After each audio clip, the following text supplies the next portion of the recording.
Welcome to the Get Fit Guys, quick and dirty tips to get moving and shape up. My name is Brock Armstrong. I'm the Get Fit Guy, and today we're going to talk about whether or not fitness apps really help you get fit. I mean, the research results are mixed, but the apps that actually stand out do so because of a human element.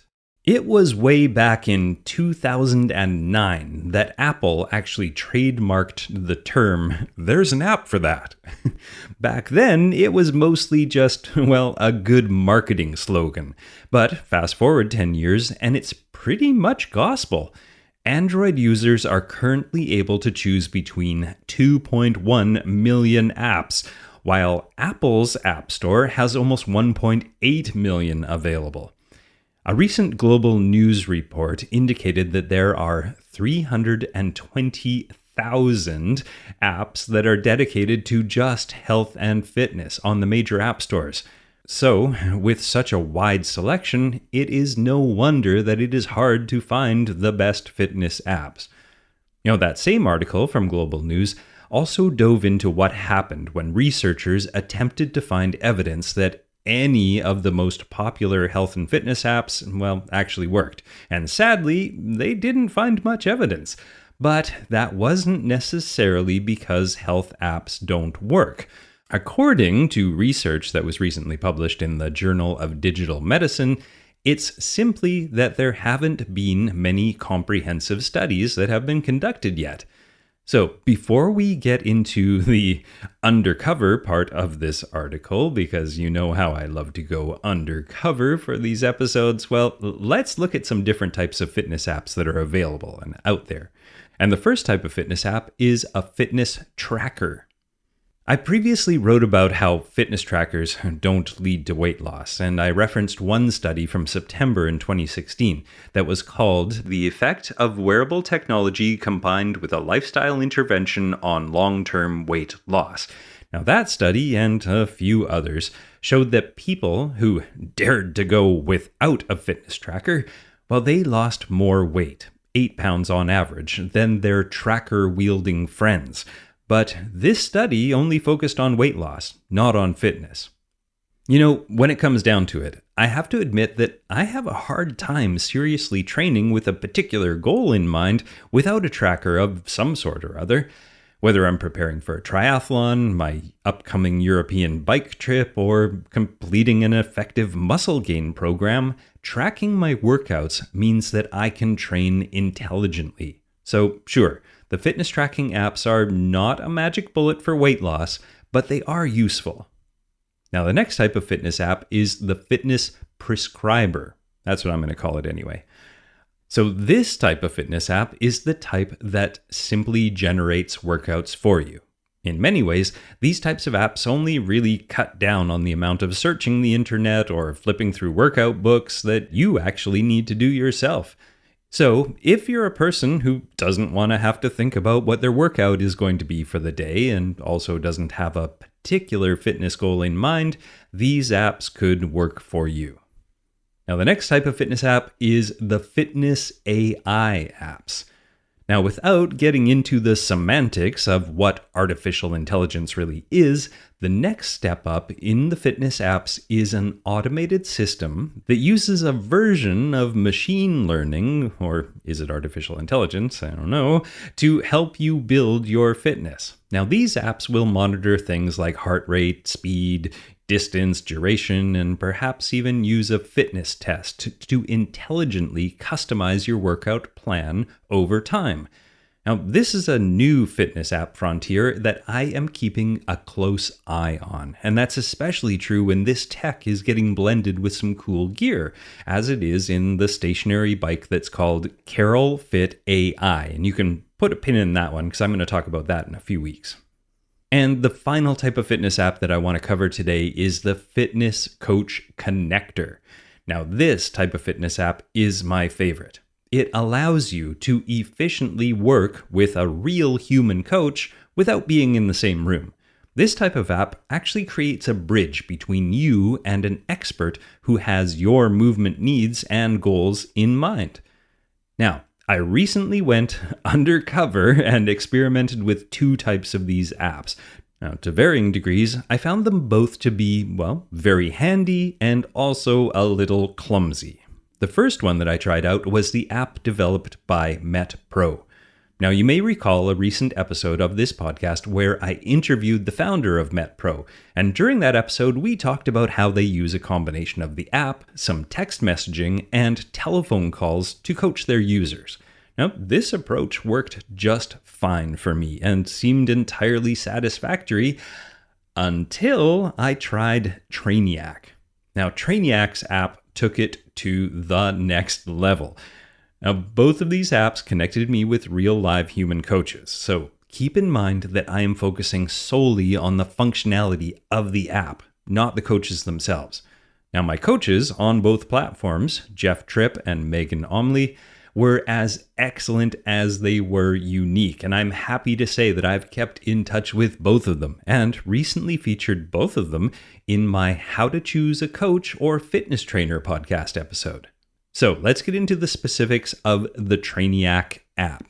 As with any good client-coach relationship, online or not, this process began with me establishing and communicating my current fitness level, my goals, my gear, and my availability. I also had a chance to get to know my coach. And I have to say that when the first video I received from my coach, Jeff, was filmed sitting on his front porch in the sunshine, prefaced with the fact that he had just gotten back from an epic mountain bike ride, well, I knew he was my kind of coach. Now, okay, to describe my experience with the app, I'm going to break it down into a few categories: communication, scheduling, tracking, and the workouts themselves. So let's start with communication. Trainiac has this aspect nailed down. The home screen of the app features messages to and from your coach, plus a direct link to your workouts of the day. It also has handy text, voice, and video shortcuts, and they allow you to choose how you want to communicate with your coach and how your workout went. I generally chose the text or the voice option, but on occasion, when I wanted my coach to see exactly how hard he had pushed me, well, I chose the video option. Now, the next aspect of the app is the scheduling part. And for the most part, my coach scheduled all my workouts and my rest days for me.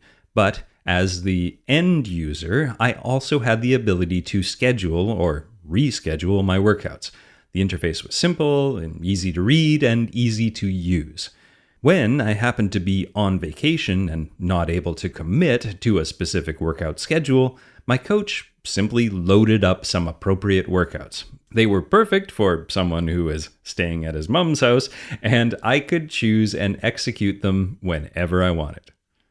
Then the next aspect of the app is the tracking aspect. Now, on the screen that is labeled Progress, you can find info like the number of workouts you've completed, amount of weight that you've lifted, and your calories burned. There's also a calendar that shows when your workouts were completed and, if you happen to track it, your body weight.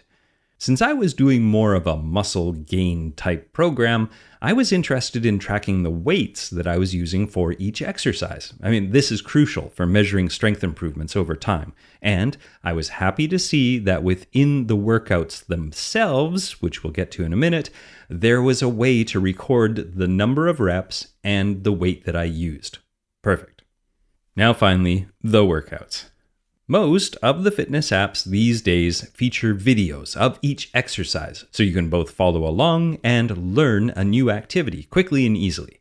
Back in the old days, we would have to write out all the steps, which can be cumbersome to say the least. But times have changed and video is ubiquitous, and Trainiac is no exception.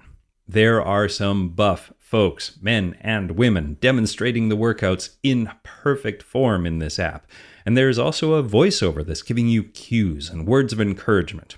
All of this is set to pumping music, which you can turn off if you prefer, which is exactly what I did after a brief honeymoon period. I performed the first few workouts from Trainiac in my living room using my home gym equipment. I propped my phone up near my exercise mat, I put in my Bluetooth earbuds, and I launched myself into the workout, and it was great. Pumping tunes kept me energized. A strong voiceover gave me cues to engage my glutes and lower my shoulders, and cool video footage helped me keep on track.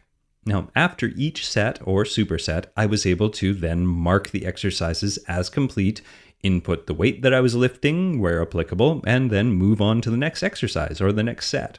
Everything was going great. Until I wanted to listen to a podcast while I worked out, which is my usual jam, and eventually I also wanted to take my workout to the gym, and that is where things got a little bit awkward. So after chatting with my coach about the no audio or video cue conundrum, I decided that I would just write the workouts down on a piece of paper and take that to the gym instead of my vulnerable and sizable phone. That wasn't a bad idea until it came time to record my workout. When I got home, I had to basically sit through the workout video if I wanted to be able to input my weights, my reps, and my trackable information.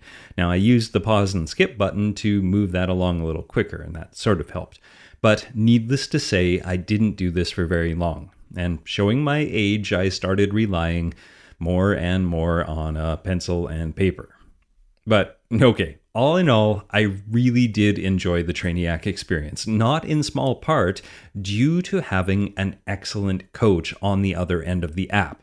Now, sure, there were technical frustrations, but perhaps because I started coaching back when emailing Excel spreadsheets to my clients was considered cutting edge, well, they were frustrations that I could endure. So, if you are looking for an affordable and a slick way to have a real human coach in your pocket, Trainiac gets my approval. But remember, as is always the case when you're choosing a coach, even a virtual coach, make sure you find someone that you align with on a personal and professional level. Otherwise, no amount of slick tech or fancy app will get you to your fitness goals. All right, thanks for listening to this episode of Get Fit Guy, everybody. And don't forget to tune in next week when I have a special guest on the podcast to talk about footwear and whether we should be going barefoot more often or not. It's going to be a good one. Get Fit Guy is written, narrated, and produced by me, Brock Armstrong, with editorial support from Karen Hertzberg. Our audience development and marketing manager here at Quick and Dirty Tips is Morgan Ratner. Our digital ad operations coordinator is Michelle Margulis. And our digital assistant is Emily Miller. And I want to send an extra special shout out to our vice president and fearless leader, Kathy Doyle. You're awesome, Kathy. Now, if you enjoy this podcast, I would really love it if you would just tell somebody about it. I mean, think back to how you discovered the podcast that you listen to. Did somebody tell you about it? That's how I discover podcasts. So I would be ever so grateful if you would just spread the word with your mouth. Just tell somebody about the podcast. That would be awesome. Now, my name is Brock Armstrong. I'm the Get Fit Guy, asking you, what are you waiting for? Check out some fitness apps.